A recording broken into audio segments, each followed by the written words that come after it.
Hello, स्वागत है एक बार फिर से आपके अपने YouTube channel SK English diary में, जहां हम लेकर आ रहे हैं द वर्ल्ड ऑफ वर्ड्स, जिस सीरीज का 10वां वर्ड आज का हमारा है एकाचालेप्सी। एकाचालेप्सी, इसका प्रोनाउंसिएशन देखेंगे एकाचालेप्सी। एकाचालेप्सी यह वर्ड जो है सबसे पहले 1640 में इंट्रोड्यूस किया गया। इंग्लिश लैंग्वेज में सबसे पहली बार जो इस वर्ड का यूज हुआ वह 1640 में 1640 में इस वर्ड को इंग्लिश लैंग्वेज में यूज किया गया है। और यह वर्ड जो आया है, यह वर्ड आया है ग्रीक अकाचालेप्सिया से। ग्रीक का एक वर्ड है अकाचालेप्सिया। इसका मतलब जो होता है वह होता है अज्ञानता। इसका मतलब जो होता है वह होता है अज्ञानता, है ना। चलिए आगे देखते हैं, इसकी शुरुआत करते हैं। जब एज अ नाउन इसको हम देखते हैं, ये जो हमारा एकाचालेप्सी है, इस वर्ड का जो यूज होगा वह एज अ नाउन होता है। और एज अ नाउन जब इसका यूज हम देखते हैं तो इसका सबसे पहले डेफिनेशन क्या पॉसिबल होगा, तो N ancient skeptical view that no more than probable knowledge is available to human beings, है ना। एक ऐसा skeptical view कहने का मतलब जिसका जो कुछ और नहीं हो, बट क्या हो, एक प्रोबेबल नॉलेज हो, जिसमें संभावनाएं हो, है ना, परफेक्ट नहीं हो, जिसमें अज्ञानता भरा हो, अज्ञानकारी हो, है ना, इनकम्प्लीट हो। उस सेंस में यह क्या होता है, ह्यूमन बींग्स के लिए अवेलेबल होता है। और एकाचालेप्सी का जो मतलब हो जाएगा वही हो जाएगा अज्ञानता हो जाएगा, जिसमें संशय हो, है ना, जो कंफर्म नहीं हो। ठीक है। और इसके सिनोनिम्स आप देखेंगे, इसके सिनोनिम्स को देखिए तो अननोइंगनेस कहने का मतलब है अज्ञानकारी या अज्ञानता। इनकम्प्रिहेंशन इसमें हो सकता है अबोधगम्यता, है ना, जिसका मतलब होता है अबोधगम्यता।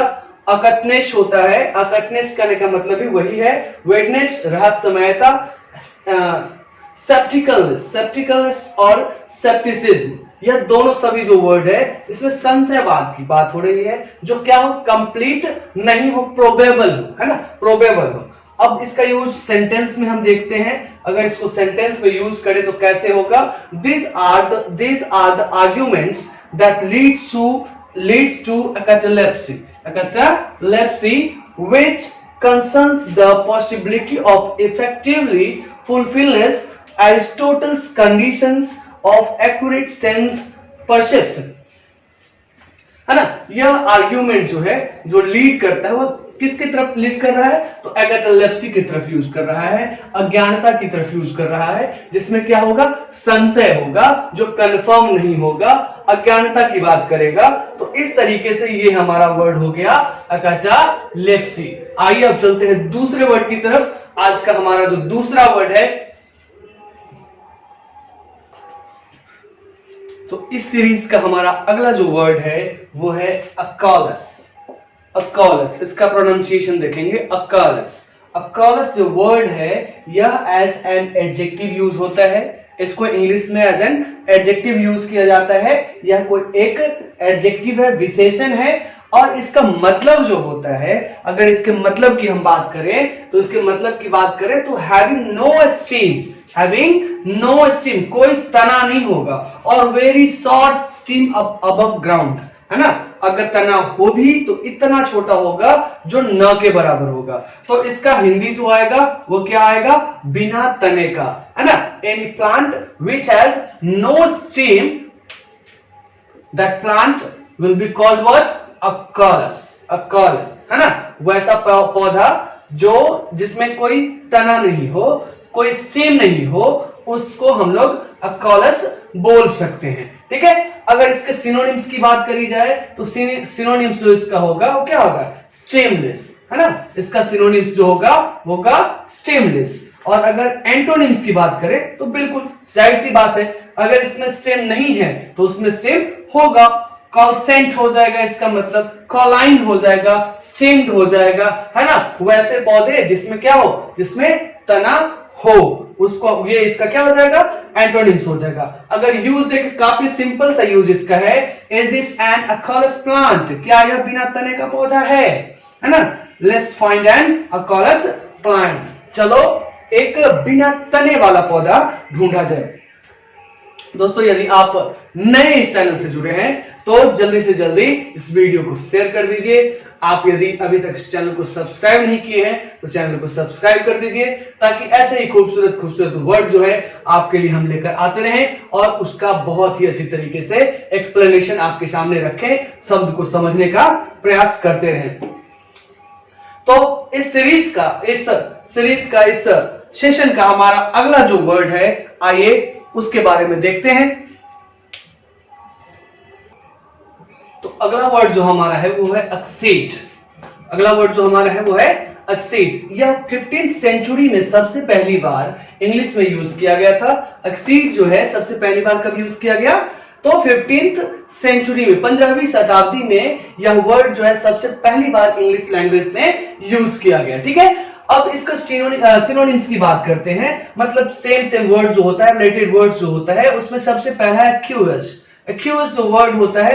अब इसमें देखिए एक्सीड का मतलब जो होगा, एक्सीड का जो मतलब होता है वह किसी भी चीज को मान लेना होता है ना, बिना अवरोध किए, बिना विरोध किए यदि आप किसी चीज को मान लेते हैं तो वही क्या कहलाता है? एक्सीड कहलाता है। दूसरा अर्थ इसका आप देखेंगे तो एक्सीड करने का मतलब होता है आगे की ओर बढ़ना, है ना, खासकर यदि किसी पद पे आप आसीन होते हैं, पद ग्रहण करते हैं तो वो होता है ना। तो एक्सीड का मतलब यहां जो आप देखिए, तो जितने भी आप सिनोनिम्स देखेंगे, एक्यूज देखे हैं, एक्सेप्ट देखे, एडमिट देखे, अलाउ, असेंड, कंप्लाई, कंसीड, कॉन्कर, है ना, ये सभी जो वर्ड हैं आप कहीं ना कहीं देखेंगे, जितने भी वर्ड्स हैं, कोऑपरेट हैं, इंडोर्स हैं, fold, grant, let, okay, permit, subscribe जरूर करना है, चैनल को सब्सक्राइब जरूर करना है, permit, subscribe, yield, be game for, cave in, cry uncle,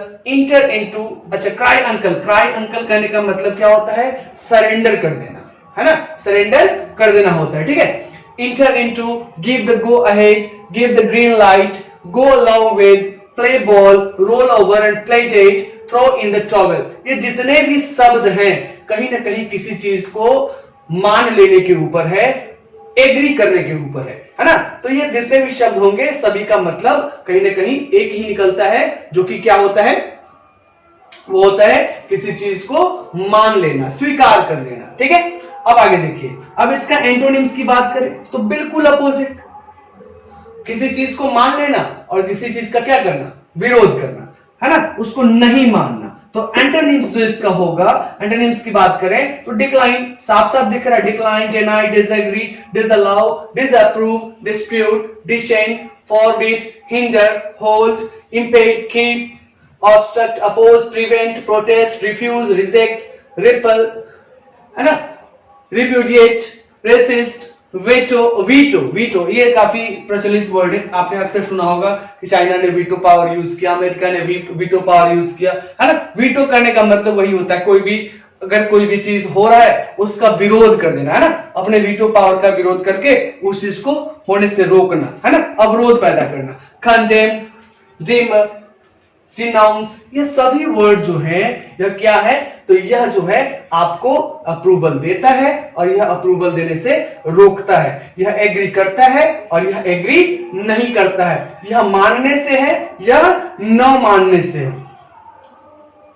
चलिए, ये तो हो गया इसका सिनोनिम्स और एंटोनिम्स। अब आगे इसकी मीनिंग की जब हम बात करते हैं तो मीनिंग क्या होगा? तो जैसे पहले ही बता चुका मैं कि एक्सीड का मतलब जो होगा, दो अलग अलग मीनिंग्स इसके होंगे।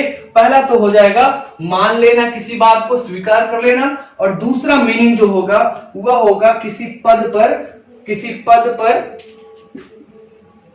आपको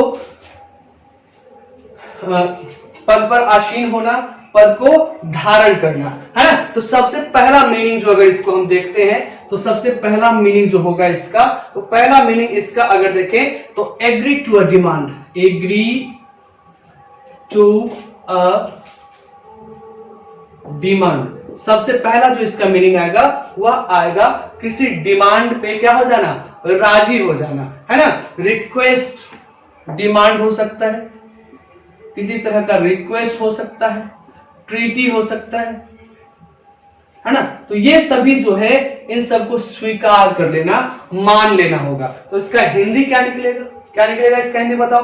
तो एग्री कर रहा है तो हिंदी इसका वही होगा, मान लेना, मान लेना।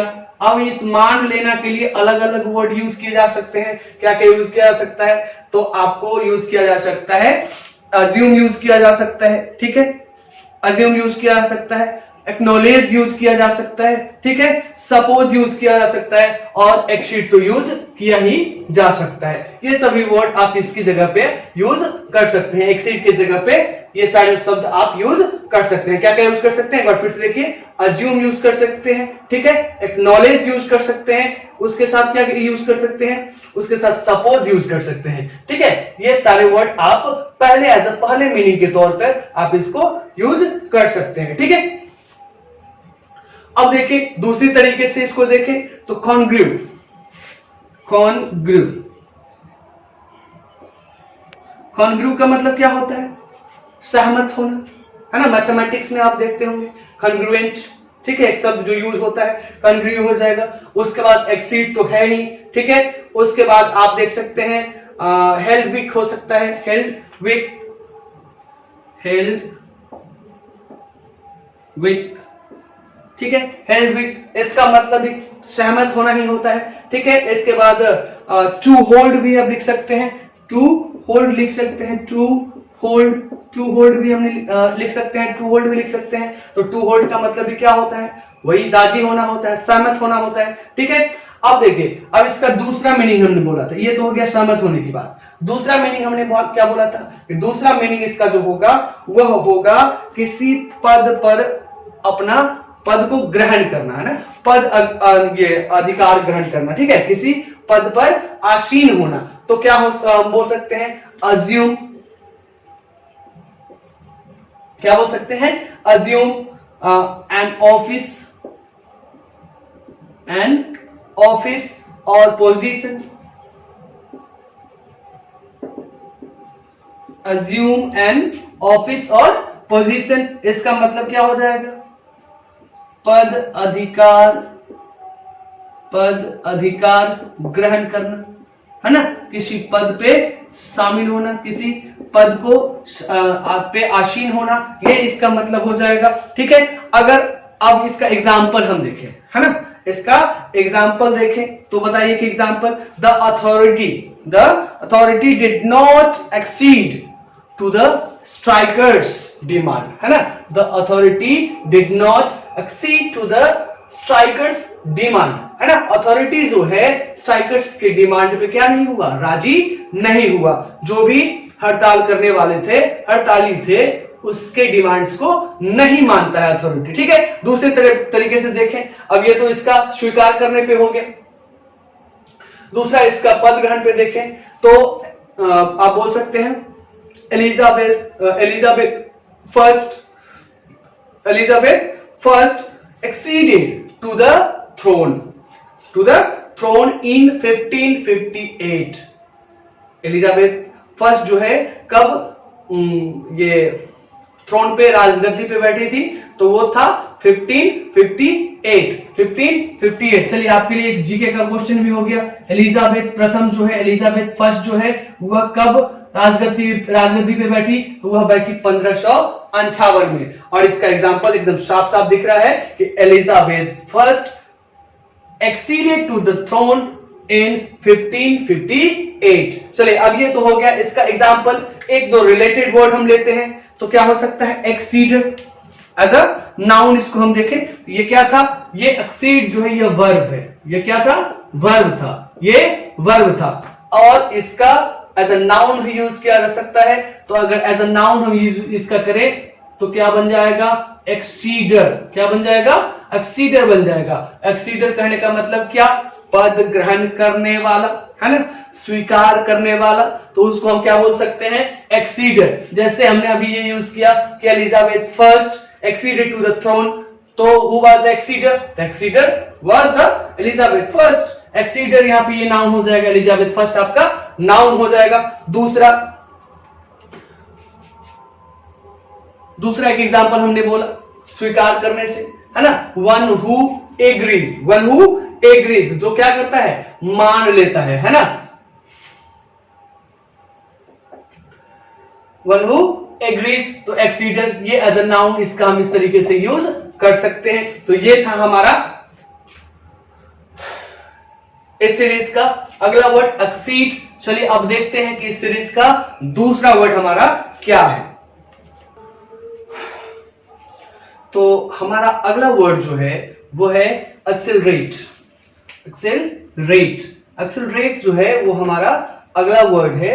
और इसका मतलब क्या होता है, तो एक्सेलरेट कहने का मतलब आप लोग भी सुने होंगे कि एक्सेलरेट किसी चीज में क्या कर देना, तेजी लाना, किसी चीज में तेजी लाना, उसमें वृद्धि कर देना, है ना, उसमें इंक्रीजमेंट को दिखाने के लिए, तेजी को दिखाने के लिए, वृद्धि को दिखाने के लिए, है ना, इसका हम यूज करते हैं एक्सेलरेट का। अब एक्सेलरेट की सिनोनिम्स की बात करी जाए कि एक्सेलरेट का सिनोनिम्स क्या क्या हो सकता है, तो जो वर्ड आपको दिखाएगा किसी तेजी को दर्शाएगा, है ना, आपको किसी फास्ट एकदम रैपिड चेंज को दिखाएगा, उसके लिए हम लोग एक्सेलरेट का यूज करेंगे। तो चलिए सबसे पहले क्या है, अक्यूमुलेट। अक्यूमुलेट है, एप्रिसिएट है, बलून है, बूम है, बिल्ड अप है, बॉजियन है या बॉजियन, दोनों तरीके से लिखा जा सकता है। देन क्लाइंब है, then enlarge, escalate, expand, gain, increase, mount, multiply, mushroom, proliferate, rise, roll up, snowball, spread and snow wax and snow wax. ये सभी वर्ड जो हैं यह क्या दिखाता है, तो चेंज को दिखाता है ना, अचानक से हुए चेंज को दिखाता है, एक्सेलरेट को दिखाता है ना। तो एक्सेलरेट का सिनोनिम्स ये सारे हो जाएंगे। और जस्ट इसके अपोजिट, इसके एंटोनिम्स की बात करें तो जस्ट इसका अपोजिट कॉन्ट्रैक्ट। कॉन्ट्रैक्ट करने का मतलब क्या हो जाएगा, कमी, डिक्रीज को दिखाएगा, जेमिनिश को दिखाएगा, डिक्वाइंटल को दिखाएगा, लेसेंट को दिखाएगा, रिशिड को, वेन को, मतलब कमी को दिखाने के लिए, है ना। इसमें बढ़ोतरी को दिखाएगा, इसमें कमी को दिखाएगा। मीनिंग की बात करें, क्या क्या मीनिंग पॉसिबल हो सकता है, तो सबसे पहले जो मीनिंग हमने लिखा है पहला और दूसरा, ये है इंट्रांजिटिव। ये क्या है, तो ये एक वर्ब है, ये एक वर्ब है और इसका एज इंट्रांजिटिव वर्ब हम मीनिंग देख रहे हैं, इंट्रांजिटिव। अगर इसको एज इंट्रांजिटिव हम लेते हैं तो इसका मीनिंग क्या आएगा, तो इसका मीनिंग जो आएगा, टू मूव फास्टर, काफी तेजी से बढ़ना, टू गेन स्पीड, स्पीड को प्राप्त करना, है ना। एग्जाम्पल क्या हमने देखा, the car slowly accelerated, the car slowly accelerated, है ना, उसमें वृद्धि तो हुई लेकिन धीरे धीरे हुई। एंड देन हम बोल सकते हैं दूसरा, the pace of change has accelerated in recent months, है ना, जो चेंज का जो पेस था, गति था, स्पीड था, वह जो है एक्सेलरेटेड हुआ है, बढ़ा है हाल के महीनों में। दूसरे तरीके से इसका मीनिंग हम देखें, एज इंट्रांजिटिव ही इसका मीनिंग हम देखें तो क्या बन सकता है, to progress from grade to grade, है ना, एक ग्रेड से, एक सीमा से दूसरी सीमा तक जाने के लिए, है ना, मोर रैपिडली देन यूजुअल, मतलब जितना समय लगना चाहिए उससे अधिक गति से जाना, है ना, या बोल सकते हैं to follow the speed up educational program. आप देखते हैं कि बहुत सारे कोर्सेज ऐसे हैं जो अगर सही से किया जाए, एक्चुअल समय से किया जाए तो काफी, मान लीजिए कि 6 मंथ्स का कोर्स है, कोई कोर्स हमने 6 मंथ्स का लिया, ठीक है, और उसको हमने चाहा कि इसको रैपिडली, एकदम काफी तेज गति से इसको हमें खत्म करना है, तो यही 6 मंथ्स का कोर्स जो है एक्स्ट्रा टाइम देकर, स्पीड अप करके, इसमें एक्सेलरेशन करके, है ना, कई इंस्टीट्यूट 3 मंथ्स में ही करवा देते हैं, 3 मंथ्स में ही पूरा कंप्लीट हो जाता है। तो ये 6 मंथ से 3 मंथ्स हो गए, है ना। तो इसमें क्या आया, इसमें चेंज आया, है ना, द पेस ऑफ चेंज क्या हो गया, इसका एक्सेलरेटेड हो गया, है ना, पेस ऑफ चेंज क्या हो गया, एक्सेलरेटेड हो गया। जो हमने 6 मंथ्स में सीखना था वो अब हमने 3 मंथ में सीखना है, तो इसके पेस में, इसकी गति में हमने क्या कर दिया, परिवर्तन कर दिया। तो इसको ऐसे ही बोल सकते हैं, to follow the speed up educational program, इसी चीज को, है ना। तो ये जो हमारा हिंदी था वो आया आपको इंट्रांजिटिव वर्ब के रूप में, ट्रांजिटिव वर्ब के रूप में। अगर इसी का अगर हम मीनिंग देखें ट्रांजिटिव के रूप में, ट्रांजिटिव वर्ब के रूप में, तो क्या आ जाएगा? तो आइए अब देखते हैं कि ट्रांजिटिव वर्ब के रूप में एक्सेलरेट का मीनिंग क्या पॉसिबल है ना? तो इसका सबसे पहला मीनिंग जो आ रहा है वो है to bring about an earlier time, है ना? किसी चीज को समय से पहले कर लेना, पहले ले आना। एग्जाम्पल क्या है? तो सर्कमस्टांसेस एक्सेलरेटेड देयर डिपार्चर, है ना? उसका जो डिपार्चर फिक्स था उसको क्या किया?